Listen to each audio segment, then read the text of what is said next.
there's no more room in hell, the dead will walk here.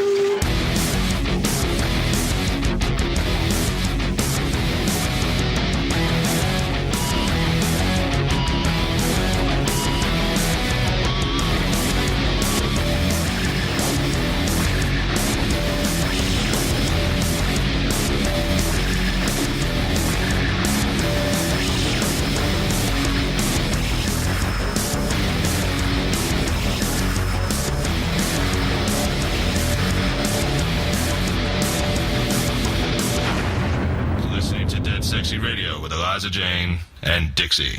You're listening to Dead Sexy Radio. This is Eliza Jane, and I'm here with Dixie, the Red Power Ranger. The Red Power Ranger? What's up with that? Yeah, why, I don't know. I mean, why can't I be a Power Ranger? I guess that makes me the pink Power Ranger when I have my pink bangs. Weirdo. Well, I thought you were going to go sexist with that. Like, I'm the Pink Ranger, like, only girls, girls really like pink. But you did have pink hair, so that's okay then. I guess it's morphing time. Is it the Mighty Morphin Power Rangers? I want to do like the Wonder Twins, though. I think I get them confused. I want to go like Power Ranger, Power Activate. My little sisters used to watch that show. What, the Power Rangers? Or the other one? The Power Rangers. I never really watched that show. I don't know why. It just seemed a little too kiddie for me, I guess. Well, they were kids when they watched it. Well, yeah, that makes sense. Actually, it's funny that you mentioned that. I was on Facebook earlier, and I was reading that, to pull the article up. One of the Power Rangers, they won from the Power Rangers Samurai. I think the guy, Ricardo Medina Jr., he was busted on Saturday for stabbing his roommate to death with a sword. Did you read about that? I actually just read about that. It's shockingly, although it had absolutely nothing to do with me saying that I'm the Red Power Ranger. Completely coincidence. That's odd. What are the odds of him being the Power Ranger Samurai? Well, I don't know. I mean, he stabbed his roommate with his sword, so I guess I would buy that he was the Samurai Power Ranger versus he was the construction worker Power Ranger. The Samurai swords, construction workers. There was a construction worker Power Ranger, wasn't there? Wasn't it like the Samurai, the Indian, the construction worker, and the cop? Wasn't that the Power Rangers? No, they were all Samurai Power Rangers. They weren't the village people. They were all Samurai? Yeah. So basically, the Power Ranger Samurai was that edition of the show. They weren't the village people. They weren't like separate characters. Oh. They were all samurais. Oh. Well, basically there are like 3 or 4 more killers out there waiting to happen then, right? I don't think they're all killers. They're just actors wearing... to the police. Arrest all Power Rangers. They've gone evil. They're just actors. They've been controlled by an evil force, and if you let them unite, there'll be mayhem. Mayhem. And they're doing a lot. They're doing a lot of Power Ranger reunions, so you need to stop them now. This is the beginning of their. This seems to be like a lot of these. There's a lot of these stories now about these celebrities who are kind of on the fringe of being a celebrity that are going nuts. Or is it just me? It just seems like there's quite a few of those. Do you think maybe it's just a difficult transition to really start becoming extremely famous and then the transition to not being famous maybe? I guess, but... I mean, he was probably a teenager when he was on Power Ranger Samurai. From the looks of the picture, he probably was a teenager. Yeah, I think it was back in 2002. So that's been like almost, 13 years? So, yeah, this guy couldn't have been that old if this is a recent picture of him. I guess he may have been like a teenager. I guess the lesson to be learned with these child actors, when you finish a role and they say, can I take something home from the set, don't let them have the sword. Don't let them have the sword. Yeah, it's like, yeah, here, you can take the helmet, because it's not quite as easy to kill someone with a helmet. I doubt it was the same sword. Wow. Well, I'm reading it now, and it kind of looks like maybe it was possibly self-defense, even though he's, like, in jail, and his bail is set at $1 million. Do Power Rangers have $1 million?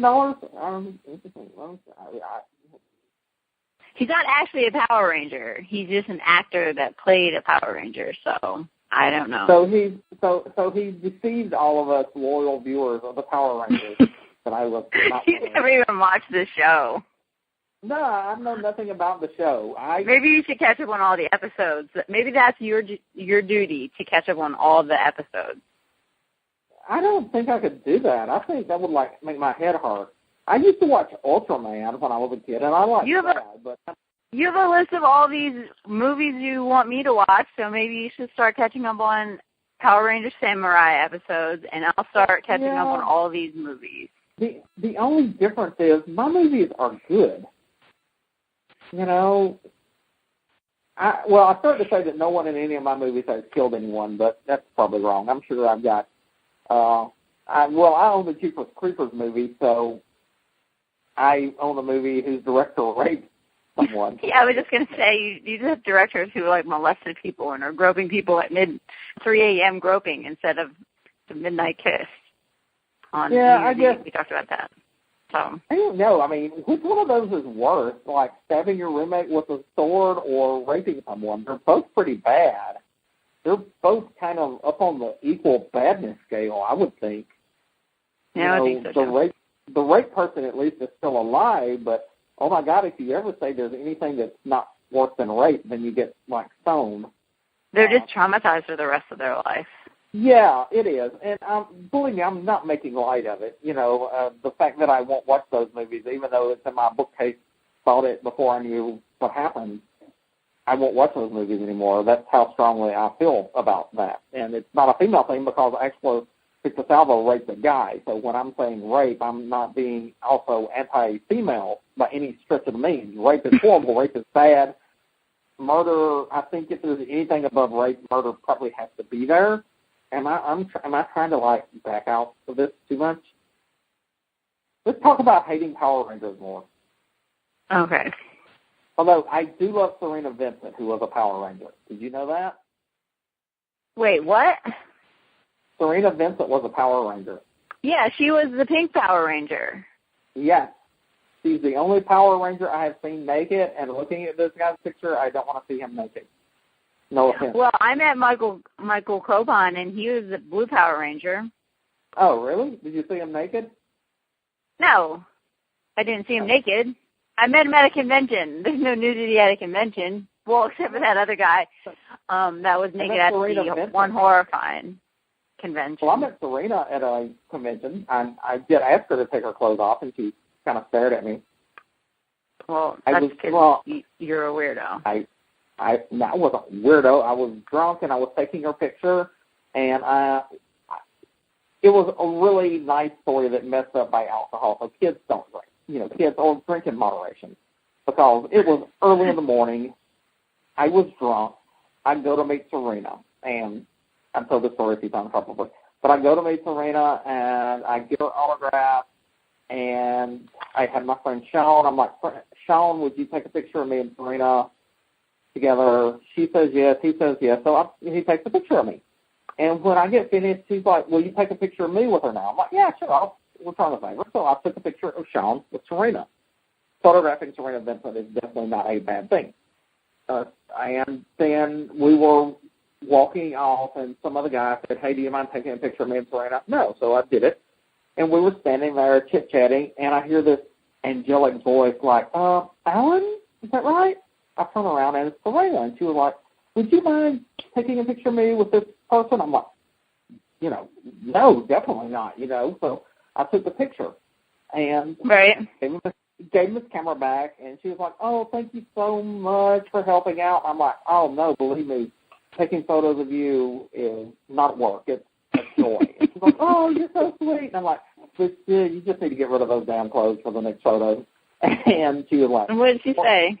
That's not my exact words, but I said something about, oh, well, it's just too bad you're wearing so much clothing, or too bad you're wearing clothes. And she just kind of like, had no clue what to say or how to respond to that. And then she should have just laughed at you. Yeah, but she was just kind of in shock, and I'm like, that you said that. I was just joking, because I realized then through the haze of vodka that I had made a faux pas. That's funny. The word for today, children, faux pas. That's funny. Alicia and I took her to the airport. Her and someone else, I forget who the other person was. What now? Alicia and I drove her back to the airport. Oh, well, she seems like a very nice person. And I met her after that, and she was very, very sweet. I met her actually several times after that. Very, very sweet person. And I think I apologize. If not, Serena, if you're listening, I apologize. I'm sure she's listening to this show. Maybe we'll have her on a future episode. We'll interview her. If you could get her on, I would apologize to her on air and be your friend forever, like I'm not already. But we'll get her on. I'm sure we can get her on for an interview in the future. Well, let's get started on that. Okay. All right, we're going to take a what? I was just going to say, let's take a break so we can call Serena Vincent. Okay, we're going to take a quick break, and we'll be back with our guests. We will be right back with our guests, Kristina, Lakey, and Tommy Faircloth.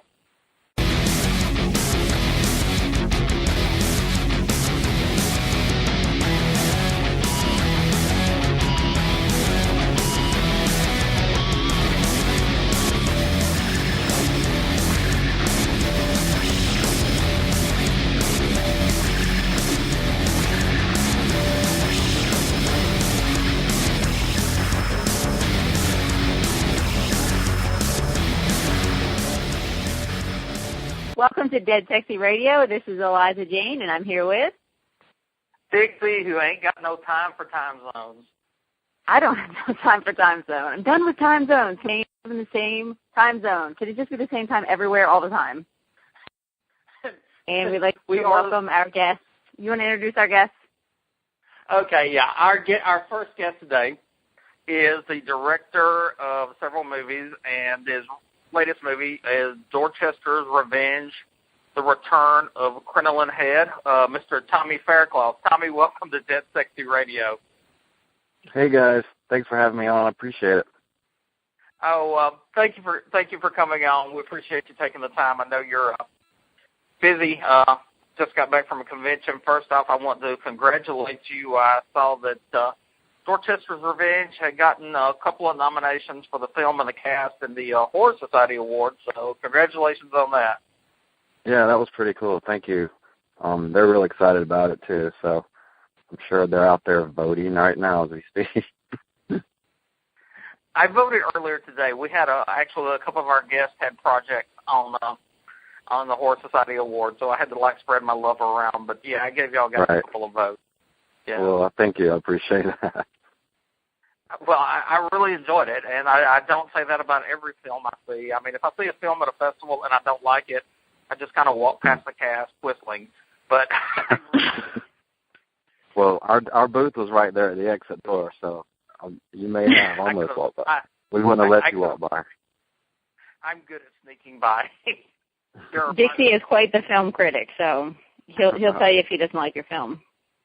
Yeah, no, honestly, I would have told you, and if I saw anything I don't like, I normally do try to be constructive. I don't normally go into your movie sucks unless it just really pisses me off.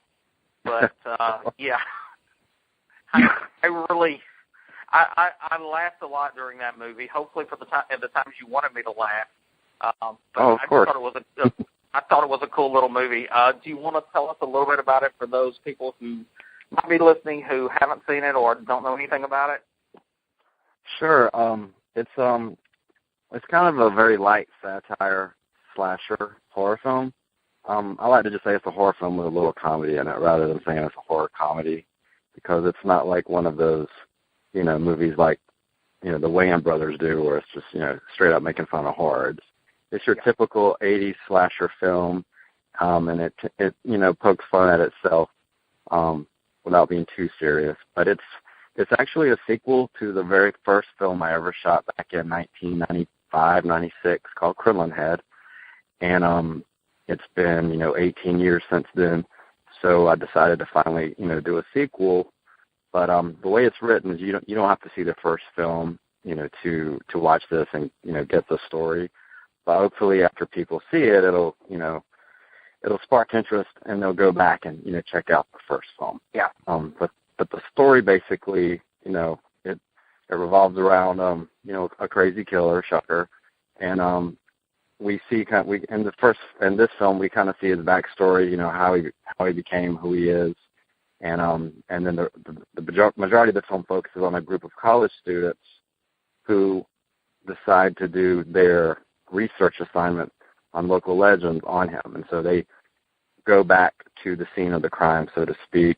And, there's rumors that he's alive, he's dead. There's drag queens, there's a bunch of hot girls, a bunch of hot dudes, It's a horror movie. So, but it's been really well received, when we go to the screenings. It's really fun because I think a lot of people go into it, especially after seeing the trailer, that it's just going to be this straight up, horror movie, and then these crazy kind of kills and things happen out of the blue that kind of catch them off guard, which I kind of like. So I'm actually glad you mentioned the. Go ahead, JC. Go ahead, Eliza. Go ahead. I was going to say, I'm glad you mentioned the trailer because I haven't seen the movie in like 60 because I wasn't at the festival, but I watched the trailer on Vimeo and I loved it. I can't wait to see the movie. Oh, good. Thank you. It left me wanting more. Like, I just can't wait to see it now. Good. It's kind of like, the trailer is straight up horror, but there's a lot of hidden, comedy in the film that I hope people don't expect. I've got a kind of a sick sense of humor, a lot of John Waters type stuff in there, and a lot of the stuff in the film is a throwback to the first film. So a lot of people will be like, why was this in the film? And I'm like, oh, well, that's kind of a throwback for the hardcore fans that will, that like the first one. And then when they go back and see it, they're like, oh, okay. Oh, okay. Well, good. Now I'll have to watch it. Yeah, you have to watch it. I've got to get her to a convention where it's playing at. There is one thing, because you talked about shocking. I believe it was Lizzie's character, and I'm not going to give away that scene. But, yeah, when you say throwback, like throw, that's just totally, oh, my God, I can't believe they did that. Well, I was trying to find something to top the first one, so we kind of had a really gross out kind of kill scene in the first film, and so I kind of had to do something equally as gross. And that always gets a really good reaction at the screening. So. And one thing which you mentioned, the drag queens, that was played off so funny, but not really horribly derogatory, where you could like, oh my God, I'm so offended, how dare you? It was just seemed like a very realistic, and you let the humor flow kind of naturally from that. I never felt the humor was like horribly forced.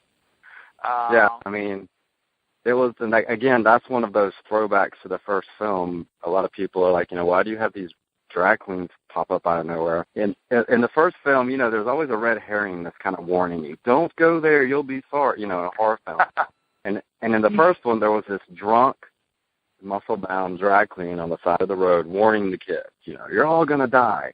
And so in this sequel, I was like, I want to have a throwback to that, so I actually got two. They're actual real drag. They actually perform in drag. That's why they were so good and looked so good. But I didn't want to portray them, as a cartoon character. I just wanted them to be another person in the film. And so they come across really natural, and they're really funny because, you have to see the outtakes. We laughed so much shooting it. And it was really hard for me because I shot everything, and I would laugh and ruin shots just from laughing and, the camera shaking and things like that, especially with Debbie. Oh, my God. Oh. So, well, we had so much fun shooting it. We really did. Yeah. Speaking of Debbie, such a B-movie icon, and her scenes just had me laughing my ass off, and also some very sexy scenes, but laughing my ass off during most of them. Yeah, Debbie was so fun. I mean, I've worked on a couple of films with her in the past, so I kind of knew her anyway. And I knew she, you know, when I was writing this, I was like, I've got to get someone iconic to play this role, someone in the horror, you know, in the horror community that people would appreciate. But, you know, Debbie's more known, you know, as these sexy, these vixen roles, and I'm like, this is something she's never done. And so I was telling her, like, Debbie, there's this really cool role. I don't know if you would even be into it. And I kind of described the character, and I let her read it, and she was like, this is exactly like something I would like to do. And so she had a ton of fun with it. She basically plays this, you know, white trash trailer park. I mean, I can't even describe it. She, you know, huffs gas. She doesn't wear pants. She's, you know, wears a bandana like of the American flag on her. I mean, she's just total, you know, stereotypical white trash redneck, and she's so funny. Gosh, she's so funny. And she played it off so good. Every take, she would do something different, and it made it really hard because there were so many good takes and different things I wanted to use. And that's funny. The cast was just in awe of her. You know, when she left, they all wanted to be improvised, and I was like, okay, you know, that was good for Debbie. You guys stick to the script now. Okay, so yeah, she really inspired them. They were really excited to work with her because a lot of these kids in this film, this was their first project. And, you know, I told them beforehand, you know, that Debbie, you know, a lot of them didn't know who Deborah Shawn was, and then they did their research. They're like, oh, my God, she's done hundreds of these movies. And I'm like, yeah, she's a big deal. She's an expert on improvising in, like, low-budget films and stuff. So she has a year's experience. Yeah, she can get away with it. Yeah, I mean, she's so professional, and she's, lived on movie sets forever. And so, she would know the script perfectly, but I would tell her, because I'm not that strict as far as the writing and things. I would, basically tell her, this is the point I want to get across, and you just go for it and do what you want. And that, would kind of keep the cast on their toes because they never knew what was coming at them from her because it would change every time. That's awesome. Very cool. Eliza, do you have, yes. I don't want to cut in over you, so I'm giving a little extra. No, that's all right. I can't wait to see the movie. It sounds awesome.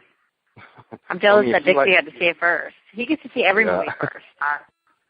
I love movies. What can you say? I mean, I had to stop myself. I went out earlier today, and I was near a Big Lot, and I'm like, I need to go in and look at the movies they've got on sale.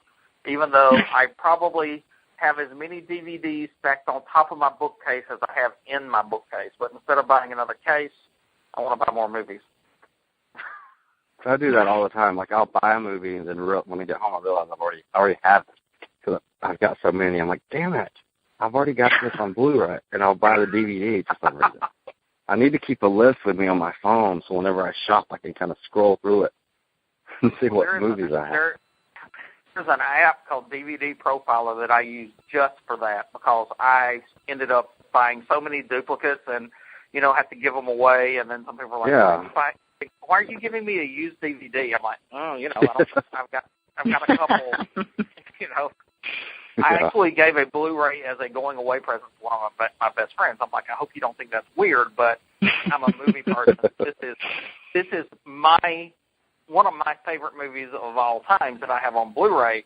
Me giving this to you and parting with it is a big deal. It is, yes. And I'll freak out when I can't find a certain movie if I'm willing to watch it. So, yeah, I'm a movie person. Yeah.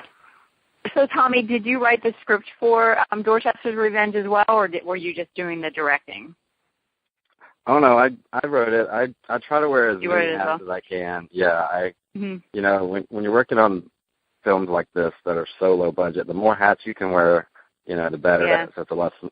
But, yeah, I write all my own stuff, and like I said, when I started working in films, I was a cinematographer. That was when I was in school, that's what I started doing. So I still shoot all my own stuff. It gives me a little more control, over how I want, it's like I write it, I direct it, I do everything. And it's not because I'm a control freak, but it gives me more control on the final product, Right. Plus it's cheaper, I don't have to hire someone to shoot it and someone else to write it and someone else to edit it. I try to do as much as I can on my own. Yeah, plus it's your vision. Exactly. So you have more control over if it's your vision. So you have more control over what the outcome is. Right. And, I mean, I could technically, and I don't have a problem with someone else shooting it as long as I could, kind of monitor it and see, they would know exactly what I want. But, again, right. When you're working on these small projects like this, that's just someone else you have to pay. And yeah. So if I can save the money, I'm going to do it. Right. Yeah, that makes sense. And it lets you put money elsewhere, too, if you need to, on the project. Oh, yeah. And I've talked to several low-budget filmmakers, and that's one of those things. Is like every hat that I can wear saves money, and it lets us do a better finished product versus going out and spending all of your money on this one major star or writer, or you spend money on a writer and this and that and that, and it's going to show somewhere. And and unless it's someone you really, really trust, because I've worked on other people's projects, and it just depends on who you get. You can get, a cinematographer, and they'll, you tell them what to do, and they're just like, well, I think it would look better like this, and it turns into kind of like a tug-of-war, which you really don't need any additional stress than you already have when you're shooting, and you don't want to be a dick. I just want to, this is my film, and I want it done this, you don't want to have to run into stuff like that. I hate that. Yeah. So, I enjoy it, too, though. I enjoy shooting and doing cinematography, so it's not like it's a task or something I have to do, but it's just something I do like to do, and it comes in really handy, again, because I can wear all these different hats and save money and put it elsewhere, like you said. Right. Yeah. So what's your inspiration for all these different hats that you say you wear? You're directing, you're writing. Is this something that you always wanted to do?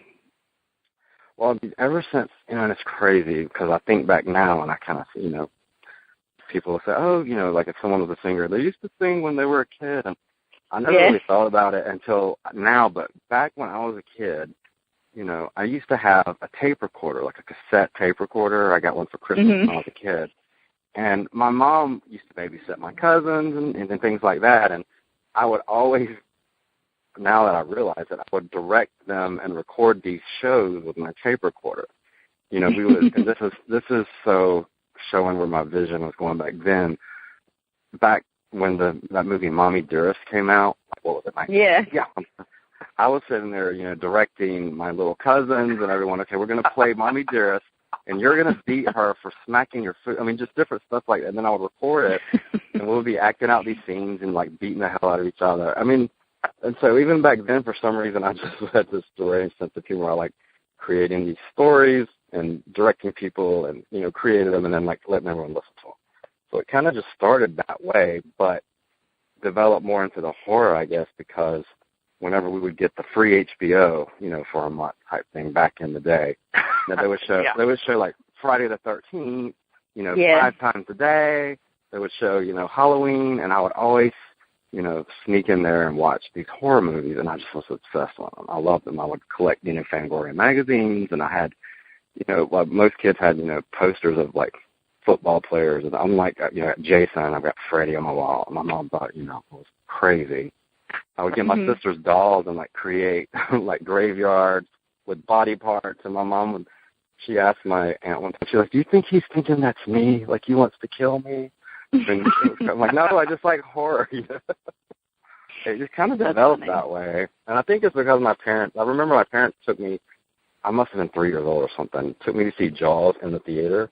And I just remember they were so terrified. And I literally can still remember sitting in a theater, just loving the fact that they were scared. It cracked me up.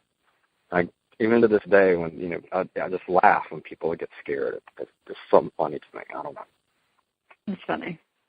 That's interesting, yeah. So you've channeled that into a good direction then. Yeah. Yeah, it's just like this natural progression. For some reason, that reminded me of the scene on South Park where Cartman was playing lambs, if you've ever seen that. Yeah, when he had the little girl down in the pit in his basement, and he was like, put the lotion on the skin, yeah. Yeah. Exactly. I'm playing lambs. Exactly. So Cartman may be a great director one day, although I think he tends to go more. I always feel like if Cartman was a real person, he would go more toward the Norman Bates than. Yeah, he'd probably end up killing someone he'd be like a. Exactly. Yeah. He wouldn't be a Craven, he would be a Bates, yeah. Yeah. That's funny. So, festivals, you guys, I know you're going to be in Atlanta, right? Oh, yeah, this coming weekend, this Friday, Saturday, Sunday, it's Days of the Dead in Atlanta, and I'm really excited about that. This is kind of like our first big horror convention where we're actually going to be there, like the whole weekend. We have a booth, and all the cast is going to be there. Awesome. Even the killer, Krillin Head, John Cap, he's going to be there in his Krillin Head gear, walking around with his knife, things like that. That's going to be awesome because he's huge. You know, he's 6'8", and he's just this massive guy. And I know he's going to have a ton of fun doing that. And, yeah, we're screening, we're showing as well this weekend, too, so that should be a ton of fun. Well, I'm going to be there Friday, Saturday, and Sunday. I'm not getting there till late Friday night, so I'll definitely stop by. Maybe I can coerce some of the other cast into coming on the show at some point. Oh, yeah, they'll totally do that. I know Friday there's like a filmmakers panel that I'm on with a couple of people. I think the director of Circus of the Dead and I think the guy Jason Hoover that's putting on the festival and somebody else. There's 4 of us. So that's going to go on Friday, and then we screen Saturday. But, I mean, there's so much stuff going on the whole weekend. I want to do everything. Oh, yeah. Yeah. Oh, I've got Corey Sullivan's going to be there. Hello. Like he's been in all my favorite movies ever, I want to meet Valentina Vargas. That was one of the main celebrities I wanted to meet just because I loved her in Hellraiser 4. I thought she was so gorgeous. Mm-hmm. And I'm meeting Corey Feldman for someone else. It'll be cool. I'm not a huge, I'm not a huge Corey fan, but somebody else wanted me to meet him while I'm there. Oh, yeah. I mean, he's kind of, crazy and eccentric now, but I just think back, like I used to be obsessed with the movie Stand By Me, and of course, like the I mean, all those movies, growing up, and I was just accusing all of them. And we played a festival in December in Dallas that he was at, and we weren't able to go, and I was so over it. And then this happened, so I'm really excited about that. Especially Lost Boys. I mean, he's been in so many cool movies. So Lost Boys.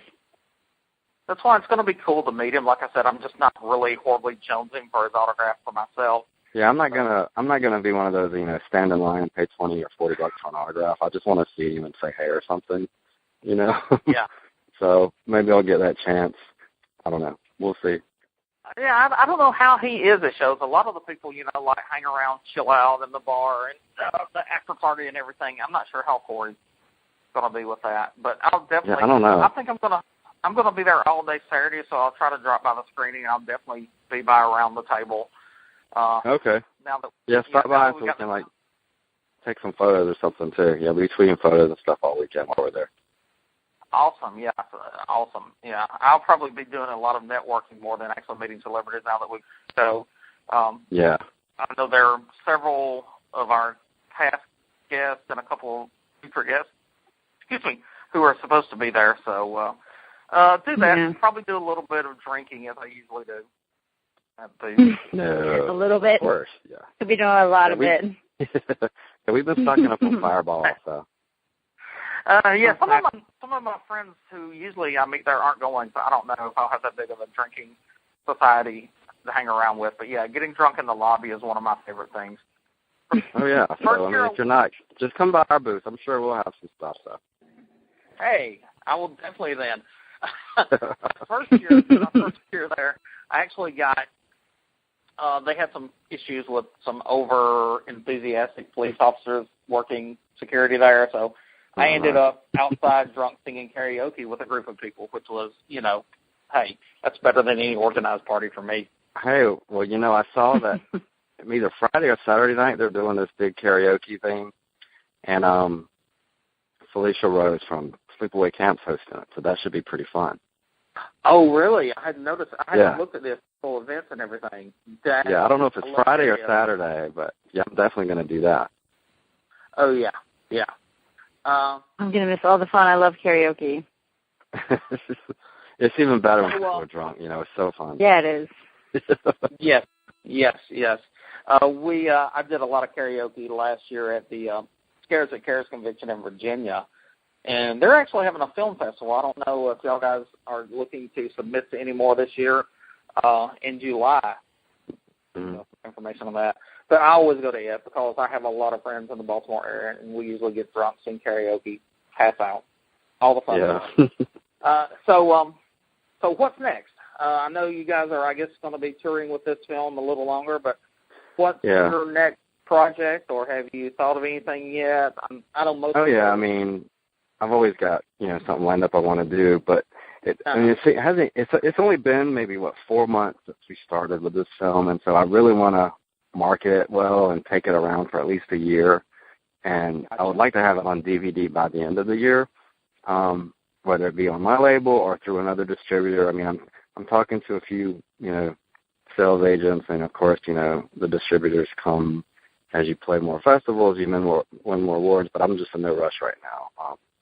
So we're just going to, go around to some more festivals. We're really excited in June because we're actually going to London. We got accepted in a festival open. Oh, awesome. This will kind of, it's going to be really cool, and so we can kind of mix it in with a vacation, but it's going to be in this really cool Gothic church that was established in 666. So I'm like, that is the perfect location for us. Oh, man. Oh, yeah, very cool. So, So I'm definitely going. I'm saving up right now for my plane ticket.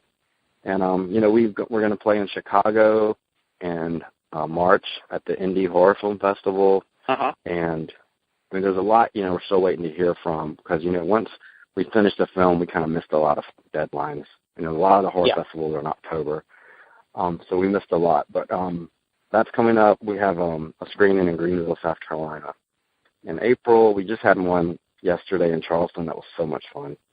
And I don't know if I'm missing anything. But, we're still doing that. So we'll probably do that through the summer, see where else we get to play, and see if we can get any of these Horror Society awards. That'd be awesome. And it's really cool this year because we got nominated for one of the favorite kill scenes, and the girl you were referring to with the one thing you couldn't really talk about. Her kill scene was nominated, which is pretty funny. That's, I think, the only category I didn't look at was kill scenes, and I meant to, got in a rush because I went through the best artist, the new newcomer of the year, best indie, best sci-fi, and I think I just did not even go into that one, so I'll have to go back in and check that one out again. It's the girl that that went over. She's the one that Debbie wouldn't let in her house to use the bathroom. Yes. And she went out into the woods after it says her kill scene. Yeah. I remember that kill scene now. Yeah. Okay.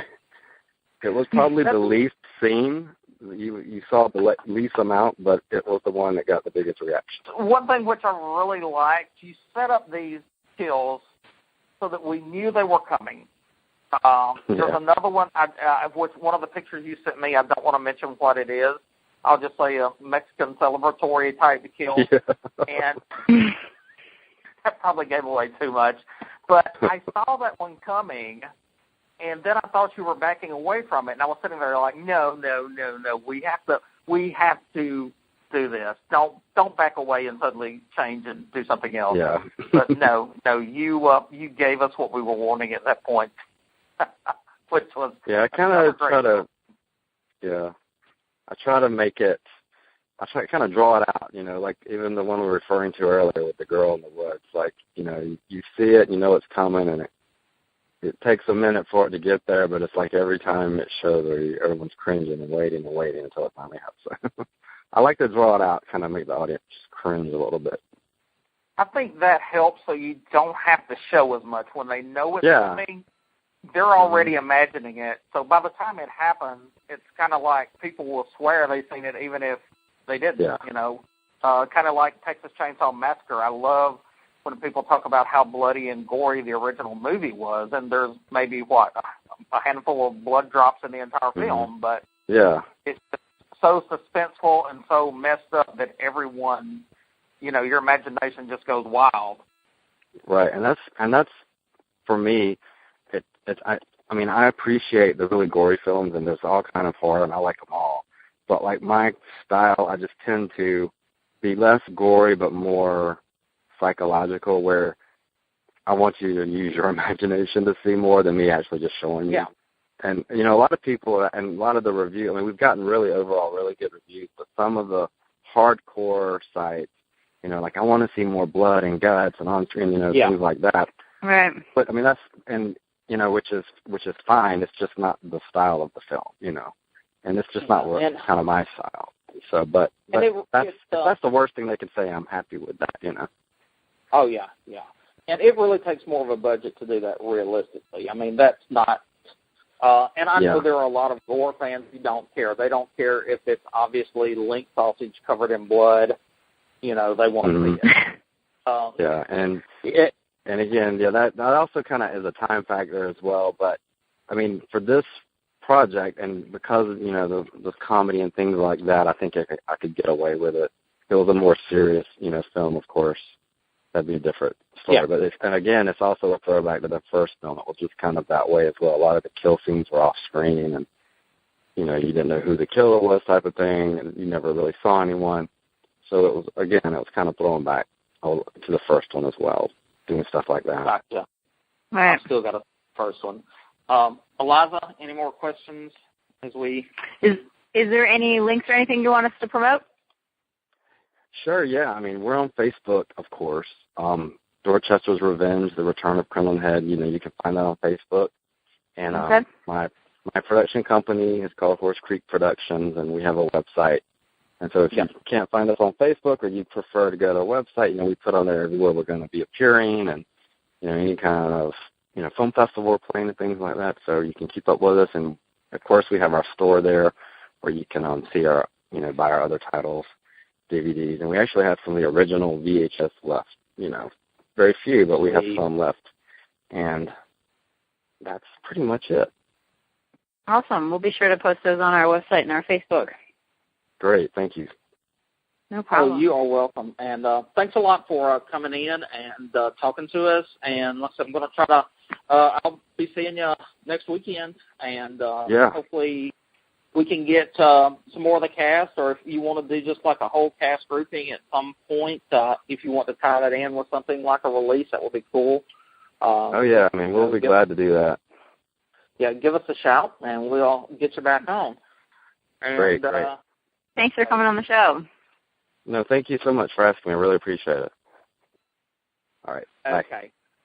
Bye. We're going to take a quick break. I'm sorry, I'm like talking all over Eliza as usual because I want to rule the world, as you can tell. But we're going to take a quick break, and we'll be back with our next guest. We'll be right back.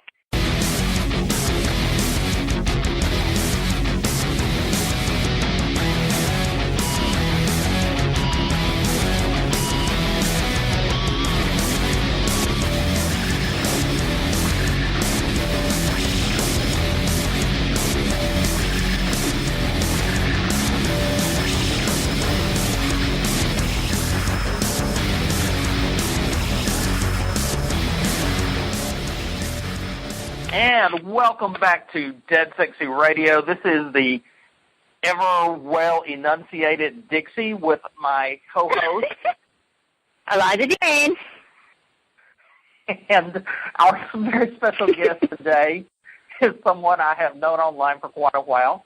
The first time I've actually spoken with her, and she was shocked to find out I had an accent. Please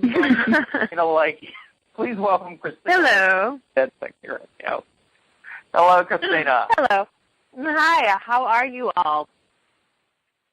Good. How are you? I'm all right. I'm good. It's a good day. Indeed. It is a good day. I woke up. That was good. I liked that. Waking up is like the worst part of my day. I absolutely hate waking up. But, as a wise man once said, any day above ground is a good day, I guess, especially if you're a zombie. Mm-hmm. Kristina, for our listeners who do not know who you are, tell us a little bit about yourself. Sure. So, by day, I'm a sign language interpreter, freelance, and by night, I am many other things. I run the Flynn Zombie Walk, which is in its 7th year. It's a charitable organization. And I run the Fisher Bodies Burlesque. We're in our 4th year. I direct it, and we specialize in horror-themed burlesque, and I'm a pinup model. I love the way you put the emphasis on horror there. Thank you very much. Yeah, because I've had before, you're going to a horror convention? I've heard that so many times. I'm like, no. Yeah. Well, kind of. I mean, some days it's sort of like that. That's all right. Well, thank you. I'm glad I'm not the only one. No, it happens. I think it happens to all of us. I don't think, horror convention is something that most people even understand what's going on with those two words. Yeah. So, yeah, it's not just you with your accent. Yeah. When I say convention, I think people normally think, oh, he's going to a Xerox convention or a teachers union or, or since I work in healthcare, oh, he's going to a medical conference to get his CEUs. No, I'm going to get drunk. Well, we do that at CEU things too. But, yeah, and I say horror convention, then it's always a horror convention. And I'm like, yes, a convention for sluts. Exactly. Thank you. They never seem shocked, though. Say what? I said they never seem shocked, though, when they assume that of me, so I don't know. Well, I don't know what that says about you, but that's all right. No judging. Yeah, that's all right. They seem more disappointed when they figure out it's actually scary stuff. It's like, oh, you're one of those people. Right. Yep, steer clear. Yeah, I understand that. Well, steer clear of that. Day-to-day life. Go ahead. I'm sorry. No, you go ahead. I was just going to say that, like I posted a little bit about it yesterday, every once in a while you will hear some journalist or some jackhole will write some column saying about how women actually do not like horror movies. They simply go because of their boyfriend or their husband, and they don't really like them. And I think you were one of those people who blatantly proves that statement wrong. I'd like to think so. I haven't, like I said, I haven't actually met you, but I know from online you are a fan of horror movies. You're not someone who is just going as a tag-along or as a hang-along. Yeah. I know so many women. I don't know where this gets started. I have several friends. Their significant other has no interest whatsoever in horror movies, yet they're at conventions, they're at movies, they're talking it. So I have no idea where this gets started, but... I don't know. I've definitely heard that, but I've never understood it because I've always loved horror. So, I mean, I definitely understand what you're saying, and I guess it's the same with, things like football, which is actually true. I don't care about that.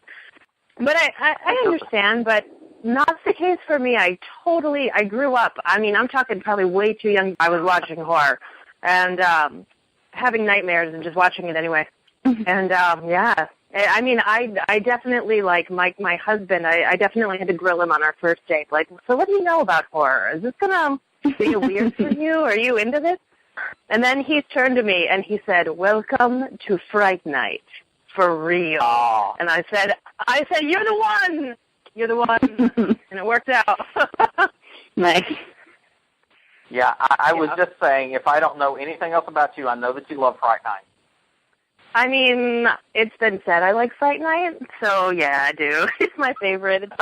It was definitely that movie that got me interested in acting and special effects. It was kind of that movie that turned me on to those things and the realization that, oh my God, they're making this up. They're actors. This is all pretend. And it was a horror movie that was not so terrifying for a kid to watch. It wasn't so gory that I couldn't stand it.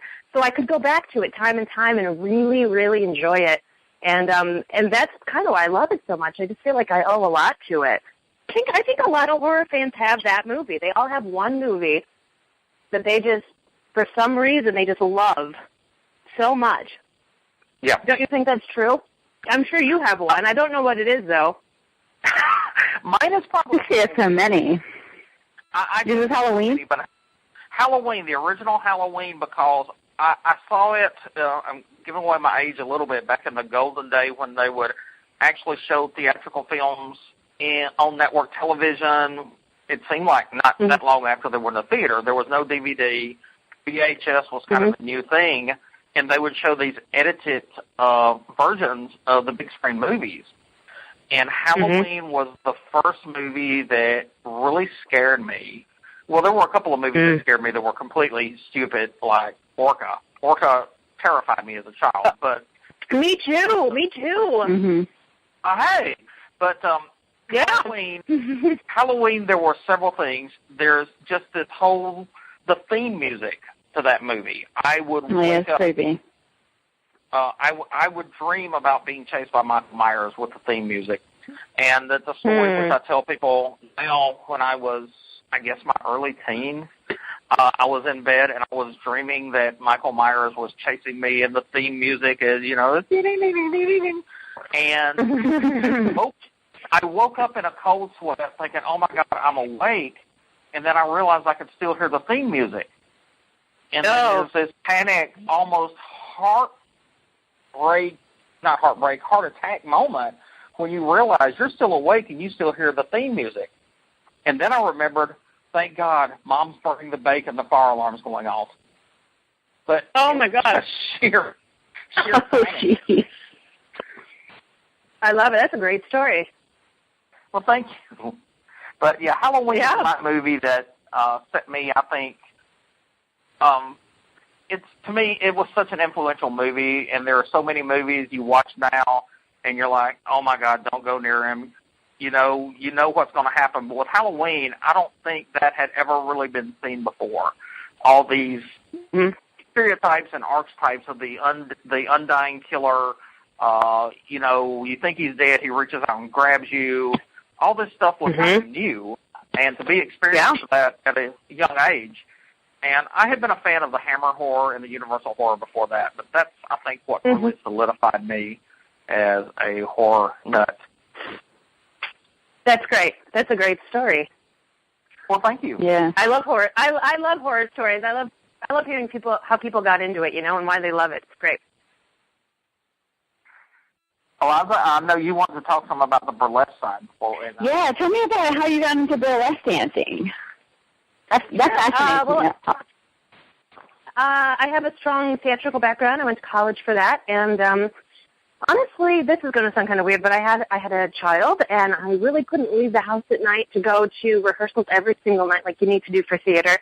And I thought, God, what can I do? I need to break out of the mold and do something interesting. And I thought, well, what if I start a burlesque troupe? And that way I can kind of rehearse at home. And that's how it started, and it kind of picked up steam. And before you know it, we had 5, 6 people involved, and now we have about 7, including 2 men. And it's just, they're boylesque dancers. They're just fabulous. And most of the people involved in the troupe have theater degrees or music degrees or dance degrees. So we really kind of approach it theatrically, like a whole show. Not anything against strippers, because I don't have anything against that, but that's just not really what we do. It's really more about, like, for example, I did a Hellraiser number, and it was not about taking my clothes off. It was about when would that be appropriate, or would it even be appropriate? Because a horror fan watching this, they're going to know. If it doesn't fit, it doesn't fit. So let's not make it gratuitous. Let's make it make sense. And so that's what we strive for. And we just like an hour ago, got a call from Mad Mobster in Chicago. They asked us to come perform a half-hour show in 2 weeks, so we agreed to that. So it's been a really exciting day around here. Oh, that's awesome. Nice. Yeah. It's kind of like I've always been fascinated by it because it's such a different type of performance, which is why I wouldn't compare it to, like you said, nothing against stripping. I wouldn't compare it to that because it's more of, like you said, which is why it's interesting that you have theater, the people with theater backgrounds, because it is more of like a theater performance. You're performing a different type of show than, say, like a stripper would. It's like a story. Right. As opposed to just dancing with a pole, you're performing definitely like a story, like you would if it's a show. Yeah, that's I've always how been I kind look of at fascinated. it, for sure. Yeah, it's interesting. So that's kind of cool, the Hellraiser thing. I would love to see it. It's really neat. I have. Well, you can. I've got the show we did at Days of the Dead Indie is online. It's on YouTube, and I can send you the link, and it's 30 minutes. And there's all kinds of tributes. My favorite was I did at the Night of the Demons number because they had a reunion. And the guy who played Sal in Night of the Demons, Billy Gallo, jumped on stage from my number, and he's in it. And it was just, I didn't know he was going to do that. Nice. The audience, I died. Okay, so Awesome. since you mentioned Night of the Demons, I have to ask you, did you lose your lipstick? No, I was Angela. I wasn't Linnea Quigley's character. That's funny. That lipstick does come into play, but just as a little like, see, I watched this movie and I get that this lipstick is involved. Okay, let's get rid of that now. Yeah, it's good. That's all you What's need. that? That one little visual reminder. Mhm. I think I thought there. Yeah, I mean, what did you say? We talk over each other a lot.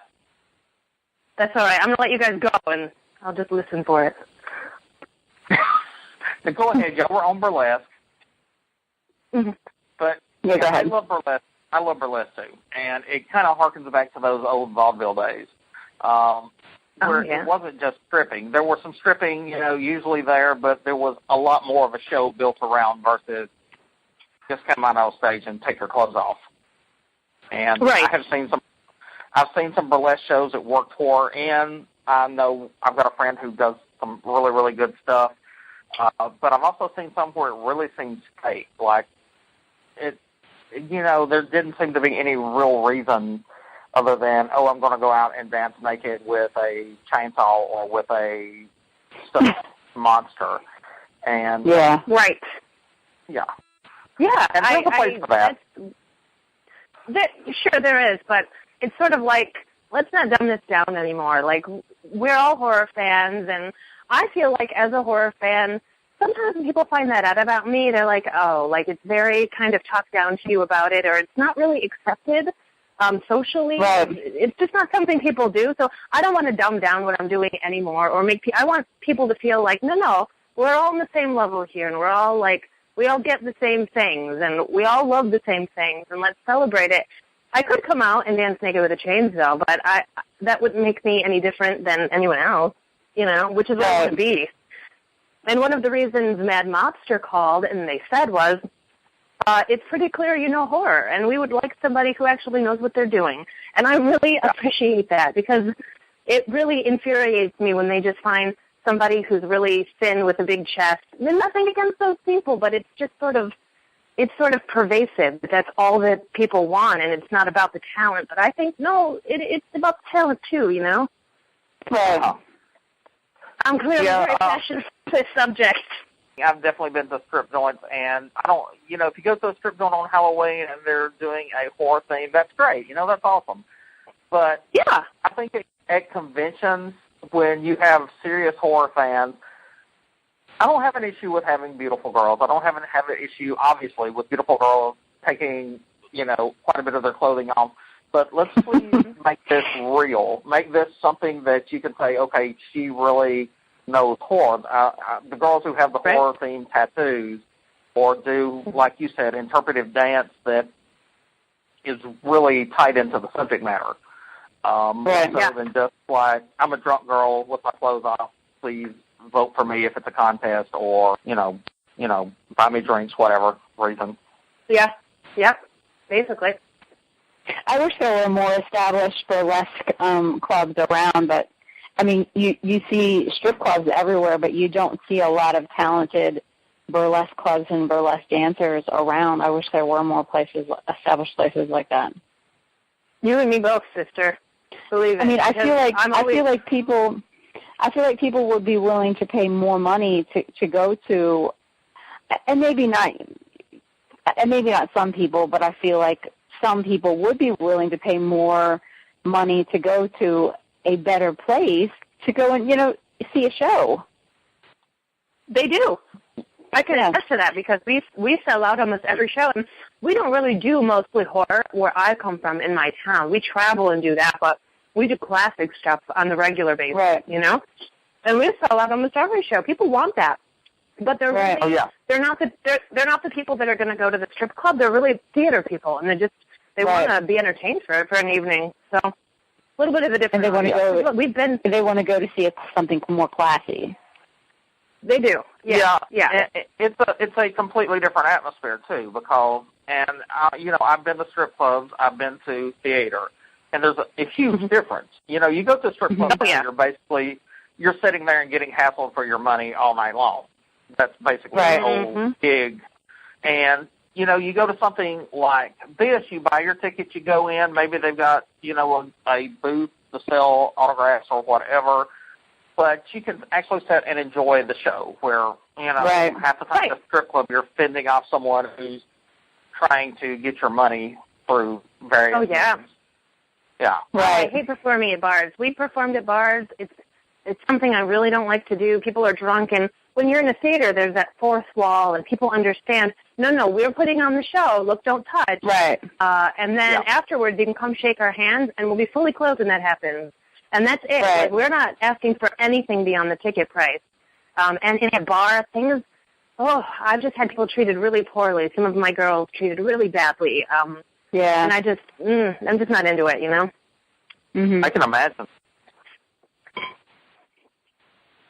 I hopefully have never been one of those people. I try to act decently.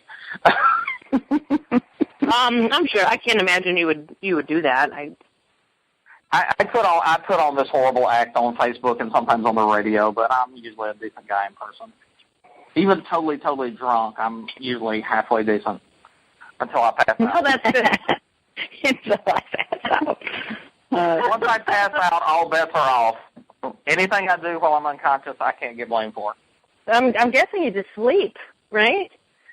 If I'm lucky. There was one time when I blacked out, and I did not fall out. I was actually up, roaming around, but I have no memory still to this day. And that's been 7 years ago at a convention, and I have no memory of it other than I had two friends I had an arm over each shoulder, and they were dragging me through the lobby. I remember that, and I remember standing up in a hotel room with one of my friends saying, "You can't do that. You've got to calm down." And asking him, "What did I do?" And I'm like, "What did I do?" And he's like, "Well, you have to go ask so-and-so because I'm not telling you. Y'all need to go work that out yourself." And then telling me that Lucky McKee almost kicked my ass and was threatening to kick my ass over something once again. Which wow, you did something terrible. Yeah, I was already drunk when someone gave me a bottle of 24-year-old Romanian homebrew brandy that tasted like paint thinner going down, and just turned my lights off. That's hilarious. That slowed down my drinking. That and passing out the next year, drinking the same stuff again the next convention, and passing out and having to be carried to the hotel. Yeah.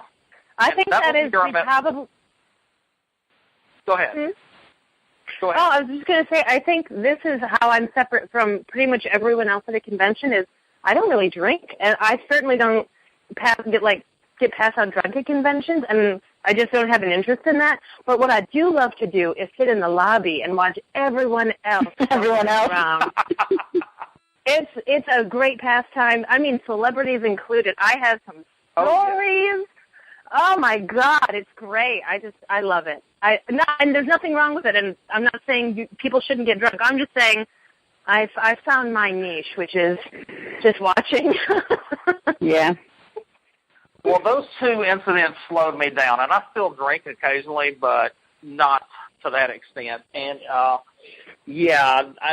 got some pretty good stories, and there was one I will tell because I don't know the celebrity's name, but we were actually at Horrified one year, and one of the celebrities apparently got drunk and decided he needed something from the lobby and decided he didn't need to get dressed or put his pants on or anything to go get it. Oh, God. Oh, my God. Was it Gary Busey? No, it was one of the... It was actually one of the Cenobites. Wait, who was it? It was one of the Cenobites from Hellraiser, but I don't remember. I don't know which one. Yeah, and there were people with cameras, and security was trying to get the cameras away. Wait, I should know that. Any video, so yeah, it was the year, I think, they were in downtown Baltimore, and yeah, he was just like drunk, and yeah, he decided he was going to the lobby to get something he had forgotten, and no need to put clothes on. You see, though, I love it. He is awesome to be around and watch. The what? The Gary Busey. Oh, Busey, yes. Awesome to be around. God. Yeah, yes. If you're not a woman, oh my God. I met him and I was just like, what? He came up to me. I wasn't talking to him. I wasn't even looking at him. And he held me and he kissed me. And he was like, man, if I had a paper bag, I'd take you home. I was you just can't get close to him. No, and I was like, wow, Gary Busey, wow, that's a lot. It was a lot. That's all I'm saying. It was a lot. I have never officially met him. I've been at like 3 or 4 conventions with him. Supposedly at Days of the Dead Atlanta, he is the one who pulled the fire alarm at like 4 o'clock in the morning. God, that sounds right. That sounds shocking. I think you'd be fine because you don't have tits, so you'd probably be good. But he hit on my friend pretty hard, too. And we got a photo op, and he just kept trying to feel me up the whole time. And I was like, wow, I just paid you to sexually assault me. Wow. Incredible. Yeah. It was just weird. I liked him. I mean, it was like I just wanted to hear him talk about crazy shit the whole time, but it didn't turn out that way. See, that has been my deal with Gary. He's not. With Gary, I just hang around just close enough to hear what the fuck he's doing, but not actually get within his orbit so that he pulls me into it. And he's hilarious, yeah. He apparently... But for anyone... No, go ahead. I'm sorry. I was trying to think of something. I lost the track of mine, so go ahead. Oh, no, I was just going to say, for anyone who maybe doesn't frequent cons, I don't have a lot of stories like that. So, like, that would be an example of something that hasn't happened often. I think most guests are very respectful. So I just wanted to throw that out there. Yeah. Yeah. Most are. Yeah, most of them are, definitely. Gary's a special case. Gary's a special case. Mm-hmm. And he seems to be worse when he's alone. If Jake's with him, he doesn't seem to be quite as out of control the times I've seen him. But I know I've seen him stand in the lobby and show a girl how to give head to a bottle of True Blood that she had. Oh. But, wow. She was drinking. She was drinking it, and he suddenly was like, no, you're doing that wrong. Let me show you how. And he got it and proceeded to perform oral gratification on the bottle. Huh. Oh, yes. Sure. Mm-hmm. Yeah, that makes sense. It's Gary Busey. He's one of those guys I kind of want to meet him, but I actually, I kind of have just as much fun just sitting back and watching him and listening to other people's stories of him. Either way, you're good. I mean, you're covered. Yeah, you're good. You know what he's all about. Oh, yeah. Yeah, you're So I know you have done some acting. Have you got anything coming up that you're going to be in, or? Yeah, it's not really that kind of acting that I do. Most of the time, I just do voiceovers for radio and TV and stuff. Not really. I don't go and do movies or anything like that. I really just sort of concentrate on what pays and doesn't take a ton of my time. So that's like voiceovers. Let me see here. I mean, yeah, not really that, but I'm auditioning for a round of auditions in the spring for a theater. I don't know what's going to happen with that, but that would only be local. But we are doing the burlesque at Mad Mobster, and I guess that's about it. I mean, there's a lot of stuff in the works, but not really acting-wise, more like on the pinup modeling front than on the acting front. Awesome. Yeah, it's hard to be an actor. I mean, I went to school for that originally, and it was great, and then I was like, wow, there's no way I can actually eat food and pay my rent and do this. So I had to get another job. I mean, I have immense respect for actors because it is hard. It is so hard. I don't know how some of them do it. Even the ones who you consider people whose names you know, and you think, how stressful is it to end the role and you don't know where your next movie is going to be? And this isn't the people like, the Scarlett Johanssons or the Linda Hamiltons who command these huge salaries when they do movies that they can make it. But you've got, and that's like 1% of the acting population. That is such a small amount. So you're absolutely right. Yeah. And I've talked to people at conventions, and they just can't. I mean, because I run my own event and I have celebrities in, and so I get to know people. And just to hear them talk about how they might have done it differently or where am I going to get my next job or what they've had to do just to keep it going is like, wow, that is incredible. So when I go to conventions anymore, I usually don't bulk at the price because for a lot of people, this is how they're making their rent. So I try not to be too much of a jerk about that. I mean, sometimes, you're like, really, $200 for this?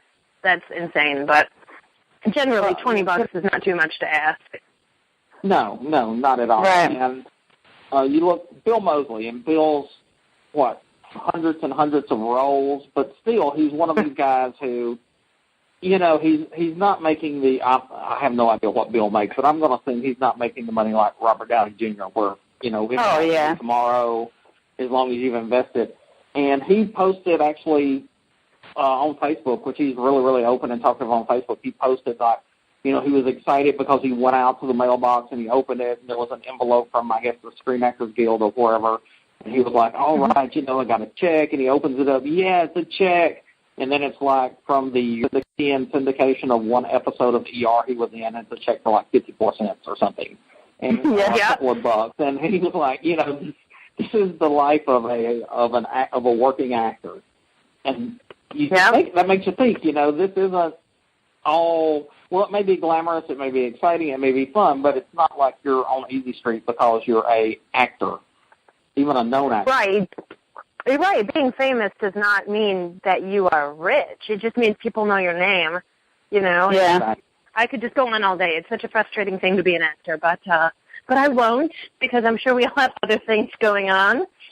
This is all we do. We talk on the radio. That's it? This isn't actually even a radio. It's actually fun. Is it just for you guys, just to listen to later? Yeah, we just fool people. We don't post it anywhere. Surprise. Yeah, I posted the other day. I come out of work and I was tired and I was frustrated and I got in the car and I plugged my phone into the charger and the radio comes on and I'm like, oh God, this fucking DJ sucks. And I realized it was my podcast. It was me. And I'm like, oh. Ouch. That's funny. I love it. That's funny. So you are going to be at Horror Hound, right? I'm sure that sounds like Horror Hound. Sunday. But Horror I will Hound. be at Horror Hound. Yeah. Yes, I'll be there Sunday. Yeah, I know I'm going to be there Saturday. I think we decided to go Sunday too. Someone messed up his plane and my flight, and I'm not actually flying back till Monday, which I didn't realize. So I'm in Dayton. Oh. Yeah, so hopefully I'll get to see you there and say hi. Yeah.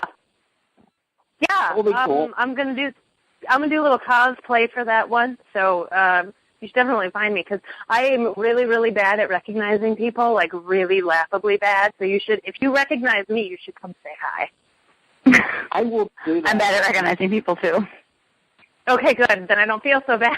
I don't feel so, and I'm bad with names also. That's okay. Sorry about that. I'm usually like really, really reserved and shy. Not quite as much at conventions, but I'm still. No one believes that the first convention I went to in 2005, the first day I met two friends that I had met online on the forums, and I was too shy to go up and talk to any of the celebrities. And one of them made me go talk to Jeffrey Combs, first celebrity I ever talked to. And after that, I got brave enough to approach celebrities. And the evening I went to the bar and I was sitting there nursing a drink and I kept seeing these people walking and I recognize them from the forums. Yeah. Oh yeah, I talk to them every day on the forums and I was still too shy to get up and go say, hey, it's me. And until I got drunk. And once I got drunk, that was all thrown out. And now I tell people that and they're like, oh no, you're just way too out there at conventions. There's no way you were shy and introverted. Yeah, I really am. Conventions just, it's kind of like, everybody there, I think, has a little bit of that in their past where they felt like they were an outcast or didn't fit in. Mm-hmm. And I think it's a little easier. Yeah, it's a little easier to come out and say, this is me, full of all my flaws and imperfections and my horrible accent. No, I love your accent. Great. I know, that's what I say. I want an accent. I think when I start talking about horror, they think I'm saying horror, and they're like, hey, this guy knows where the girls are. But you should have tons of friends then. I don't want to know everybody loved my accent when I went north. I never really knew I had it, and this has been kind of a catharsis. Well, that word that means a healing process. I hate my voice, so having to actually listen to my voice while I'm editing this and listening to this has been a good thing for me. Eliza, you want to ask some more about the modeling or the burlesque before, once again, I just take over and start telling my stories and rambling? Do you want to finish your story first? Did I not finish it? Oh, I didn't know. I thought you just said before I finished my story, Bigger Bigger all day. Well, so what got you into modeling? The burlesque, pinup modeling goes sort of hand in hand with burlesque as far as like promotional materials. And so I started to do it just a little bit, and then I was like, well, I don't know. Maybe I should do contests or something because they exist and you can make money. And then I won second place. I was like, oh, shoot, I'll take this money. And then I did another one, and I won first place, and I won more money. And it just was sort of like I like pinup, but I don't do that every day because I have a job and a family and all of that. So it was, I don't know, pinup modeling is great, and now we have my best friend and I have a production company called Sweet Victory Pinup Productions, and we do photo shoots and pinup contests and all that sort of thing. It's just, I don't know, great. Again, sort of classy, but still allowing you to be sexy, and nice. It's great. It's great fun. Yeah. Awesome. And I saw your modeling pictures, actually. I didn't want to come off a little stalkerish about this, but a couple of years ago when I was just sort of looking around at people into horror, and I saw your pictures, and I followed your page, and so, like, I've been following you for a long time. Oh, nice. Thank you. Is that creepy? No, that's not creepy. That's nice to know. Radio bringing stalkers together since 2014. That's awesome. Well, I guess I've been talking to you, Kristina, since I saw you on, I believe, Eric, the Gorehound. I think, didn't you model for him or send some photos into his Gorehound at some point? Who, me or Kristina? Kristina, did you? Weren't you on Eric? Were you one of the Gore Honeys? Oh, yeah, I was. Dude, you were scaring me for a second. I'm like, okay. That was like a minute ago, though, so I just sort of forgot about it. But, yeah, I was. That did happen. Yeah, that's cool. I love that. Good, because I'm like, okay, now I'm really weirded out, you know. Well, I'm friends with Eric, and Eliza's friends with Eric, so it's kind of a big circle. Yeah. Yeah, that happens in the horror community. I get friend requests from people who are just like, yep, we're part of the horror family. And I'm like, all right, don't be weird, and I'll let you in. And then I accept their friend request. I mean, you know, there are people who are, you know, like that crazy uncle, and you're like, no, arm's length. Yeah. Yeah, but that's I have met some very special people in the horror community, and I used to be really accepting with my Facebook friends, accepting people, but a lot of those people don't stay around long anyway. And I can only imagine what a girl has to go through, because even as a guy, I've got some just extremely weird, and I'm not even talking about the fake profiles, but there are just some. I hate to insult the horror community because I know we're all a community of outcasts, but there are some very, very special people who gravitate to horror films. Yes. But that you have to protect yourself against people that aren't good for you no matter what. So, I mean, I get what you're saying, and there are people who I've just had to be like, oh, my God, I cannot believe how negative you are on a daily basis. I can't do it. Or, and I'm sure, Eliza, I'm sure you get this a lot. People hit on you, and when you're a woman into horror, it kind of happens. I've had people who know I'm married, they know I'm married, they know my husband because he's into horror, and they'll still message me, and they'll be like, but we don't have to tell anybody. And I'm like, yeah. What? What is that? What is that? No. The answer is no, and you're blocked. Yeah, I just think in general you just have to be aware and just protect yourself. So just in general, people are creepy. Some people are creepy. You just have to be aware that they don't necessarily have your best interest. They have their own best interest, and you just have to be safe. Yeah, I think you know. Get online. I was just reminded of a connection. I think you know my friend Jim Crott, don't you? I do. I thought Jim and I acted in a movie together. Yeah. He did my zombie walk 2 years ago, and he's like the nicest person I've ever met in my life. So we're still friends. Yeah, he's great. Yeah, Jim's awesome. Jim played my father in Zombie Girl Diary. I love it. That's so great. I knew it was something. Yeah. I knew there was a connection somewhere. That's cool. Yeah. Plus, I knew him because he came to Horror Find. Yeah. Dixie, did you meet him when he came there? I did not meet him. I'm not sure if I was there that year. Okay. You know, I'm Facebook friends with him, but I don't think I've ever met him. But he seems like just a really, really nice, down-to-earth guy. And He is. I think he's one of these guys who didn't really get into his own hype so much until people started wanting his autograph for Don. Yeah, we'll have to get him on the show because I believe he's from Pennsylvania. We'll have to actually get him on the show. He is. Yeah, He is. from And Gettysburg, you know, I it was think. fun. Yeah, he is. So I had him at my event, and we had him, and we had Alex Vincent from Child's Play, and we had William Ragsdale from Fright Night. And I was like, all right, it's going to go like this. Most popular, Alex Vincent. Second, William Ragsdale. Totally wrong. Jim Crut's line never, ever went down. It was so bizarre. Wow. I didn't know that people would love him that much, but they loved him. They really loved him. So he's great.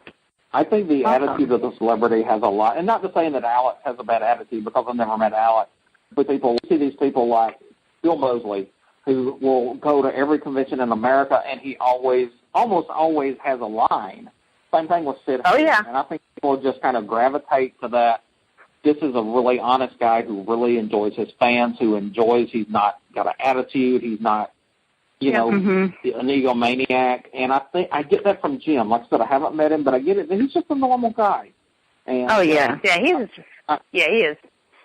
Yeah, I think fans appreciate that. I do. I love. I do. As a matter of fact, if I go to a con and I'm like, okay, I want to meet this, and this person, but I'm going to sort of feel it out because sometimes the people you really want to meet, man, they're just not very nice. And then I'm like, I don't think I want to give you my money after all.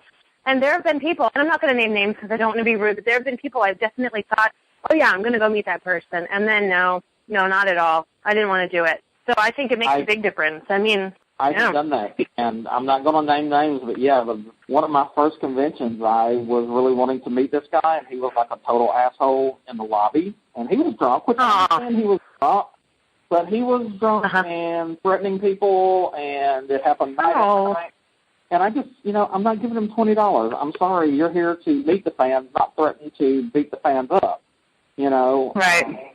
So I'm not That's giving you terrible. No. And, no.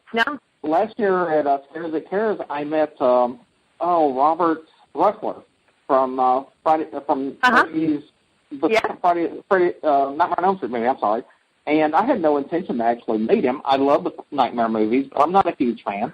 I had no real intention to meet him, but he was at karaoke hanging out, and I walked by his table the next night, and he was like, "High five, man! You killed it last night." And I'm like, Oh, he's great, isn't he great? I know, and we talked quite a bit that weekend, and I bought his autograph because I'm like, maybe he was, after the interview, I have to say honey-dicking me. Maybe he was honey-dicking me, but, the guy was going out of his way, being nice.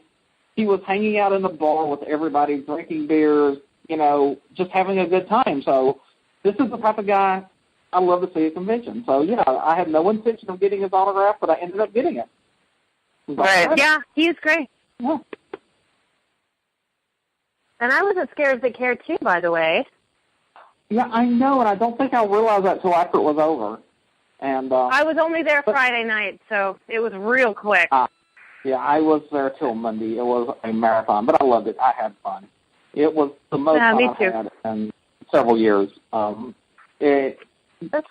have a lot of friends there, so that makes it easier. Yeah. That's great. All right, so go ahead. I'm sorry. Mm-hmm. No, you go ahead. I don't know what I was going to say. All I was going to say was I had to fly down, and then I had to fly right back. So I wish I lived closer. And then the moment was over, and I wasn't going to say it. And then I said it anyway, and here we are.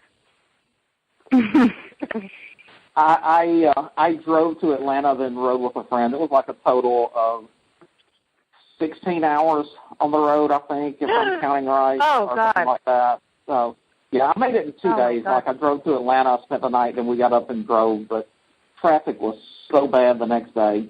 And I thought about taking a bus to Horror Hound, but I just couldn't deal with 16 hours on a bus. So you're going to... Yeah, good for you. Good for you. I went ahead and bought a ticket. I'm like, I can afford it. Yeah, I may have to eat a little bit of ramen noodles next month. But ramen noodles are delicious. They are. So it could be worse. I have ate ramen in the past, and you are right. They could 100% be worse. So, it could be a lot worse. But, Eliza, any more questions before we wrap up this, what has been kind of fun, almost straight content? I think I'm good. Kristina, thanks a lot for coming on. Thanks a lot. Sure, my pleasure. Thank you for asking me and making me feel important. That was awesome. You are, and I always feel bad because I don't reach out to a lot of my Facebook friends simply because I don't want to seem like I'm pushing them. Like, hey, do me a favor, be on the show, man. But makes me reach out to them instead. Right, Dixie? Well, no, but, that's okay because... That's okay because then it sort of helps me out because then it's like, oh, Kristina has an interview, and then people are like, wow, well, maybe she is not terrible. Maybe she's awesome. No, she is awesome. Like I said, and I kind of felt bad that you came to me, but also it can be a little creepy, I guess, if a guy's like, hey, you want to be on my show? Yeah. Yeah, but you can tell. But you know what? You can tell about people, and you are always posting really positive, women positive, sort of just in general positive things, and I could sort of gauge that you're not crazy and you're not a creeper. So that's fine. You kind of know from people right away, oh man, you're going to give me problems, or I can't be actual friends with this person because they hate gay people or whatever it is, and so I can tell from you that you're not a creep. So don't prove me wrong, man. No. Being from the South and having the moniker Dixie that was given to me by my northern friend, some people do, I think, kind of want to make in the past, some people are like, oh, he's from the South. And I grew up in a family that was not progressive, but at some point it just this makes no sense to believe this. Right. And actually getting out in the world and meeting people who are gay, meeting people who are transgender, and this is just a normal person. And to me, once you move outside of your comfort zone, it's kind of hard to keep those old stereotypes and stuff. And calling me not a creeper is the nicest thing that's been said to me in a while. Yeah. When I moved to Alabama, I had the bad judgment to buy a van because I needed a new vehicle and I was broke, and I got this used van, and and in the winter I would go out in the mornings with my hoodie on, and the van's still cold, but I wanted to go home, so I would keep my hoodie on. And some of the workers dude, do you know how bad you look driving that freaking van wearing a hoodie? Oh wow! So all the new employees, the first time they come in, it's dude, do you still drive that van? We heard that you used to ride around in a van with a hoodie on. I'm like, no, I don't have a van anymore. Thank you. Okay. So I have absolutely nothing else I want to confess to you on this episode of Dead Sexy Radio. Thank you for coming on, Kristina. You're welcome. Bye, Kristina. Bye. Have a good one. Bye. You too. Hey, we are going to take a well-deserved break and come back to close out our show. We'll be right back.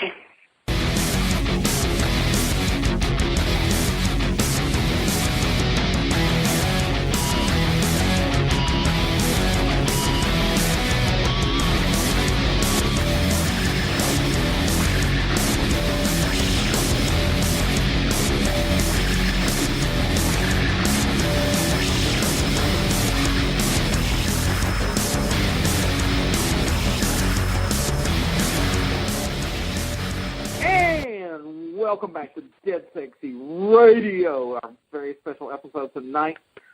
This is Dixie, the thank God one and only, with my co-host, the Pink Power Ranger, Eliza Jane. Oh, we're not on the Power Ranger? Sorry. No, you just had me laughing.